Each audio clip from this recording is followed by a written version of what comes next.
पंजाब राज्यात मुसळधार पावसामुळे भीषण परिस्थिती निर्माण झाली आहे. राज्यातील सर्व 23 जिल्हे पूरग्रस्त घोषित करण्यात आले आहे.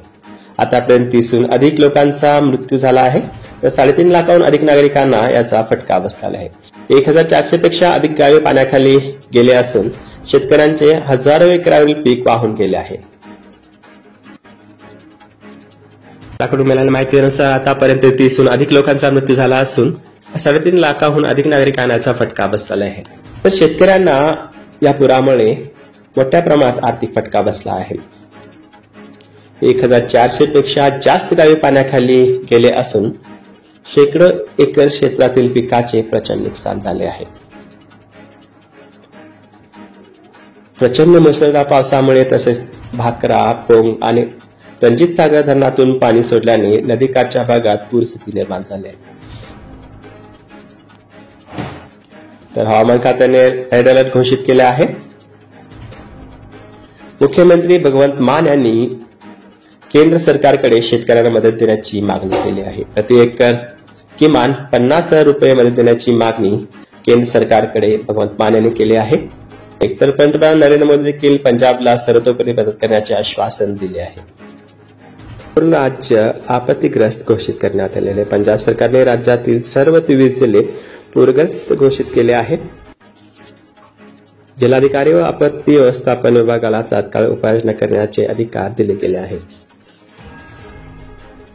आतापर्यंत 30हून अधिक लोकांचा मृत्यू झाला असून 3.5 लाखाहून अधिक नागरिक प्रभावित झाले आहेत. 1400 पेक्षा जास्त गावे पाण्याखाली गेले असून शेकडो एकर क्षेत्रातील पिकाचे प्रचंड नुकसान झाले आहे. शेतकऱ्यांना मोठ्या प्रमाणात आर्थिक फटका बसला आहे. पंजाब राज्याचे मुख्यमंत्री भगवंत मान यांनी केंद्र सरकारकडे शेतकऱ्यांना मदत देण्याची मागणी केली आहे. प्रति एकर किमान 50,000 रुपये देण्याची मागणी मुख्यमंत्री भगवंत मान यांनी केली आहे. पंतप्रधान नरेंद्र मोदी यांनी पंजाबला सर्वतोपरी मदत करण्याचे आश्वासन दिले आहे. तर पंजाब सरकारने राज्यातील सर्व 23 जिल्हे पूरग्रस्त घोषित केले आहे. आतापर्यंत 30हून अधिक लोकांचा मृत्यू झाला आहे. 3.5 लाखाहून अधिक नागरिक प्रभावित झाले आहेत. 1400 पेक्षा जास्त गावे पाण्याखाली गेले असून शेकडो एकर क्षेत्रातील पिकाचे प्रचंड नुकसान झाले आहे. प्रचंड मुसळधार पावसामुळे तसेच भाकरा, पोंग आणि रणजित सागर धरणातून पाणी सोडल्यामुळे नदीकाठच्या भागात पूरस्थिती निर्माण झाली आहे. वनतोट, नाल्यांमधील अडथळे, गाळाने भरलेल्या नद्या या मानवनिर्मित कारणाने ही परिस्थिती गंभीर झाली आहे. तर हवामान खात्याने पंजाबमधील अनेक जिल्ह्यात रेड अलर्ट घोषित केले आहे. पुढील काही दिवसात ही मुसळधार पावसाची शक्यता असून परिस्थिती अधिक बिकट होऊ शकते अशी माहिती त्यांनी दिली आहे. पंजाबमध्ये गेल्या अनेक दशकातील सर्वात मोठा पूर आला असून शेतजमिनी, घरे व उपजीविका यावर मोठा परिणाम झाला आहे. सरकार व प्रशासनाकडून बचाव कार्य, मदत कार्य सुरू आहे. मात्र पुढील काही दिवसात पूरस्थितीवर लक्ष ठेवणे अत्यंत महत्वाचे आहे. सूत्राकडून मिळालेल्या माहितीनुसार आतापर्यंत 30हून अधिक लोकांचा मृत्यू झाला असून 3.5 लाखाहून अधिक नागरिकांना याचा फटका बसला आहे. पण शेतकऱ्यांना या पुरामुळे मोठ्या प्रमाणात आर्थिक फटका बसला आहे.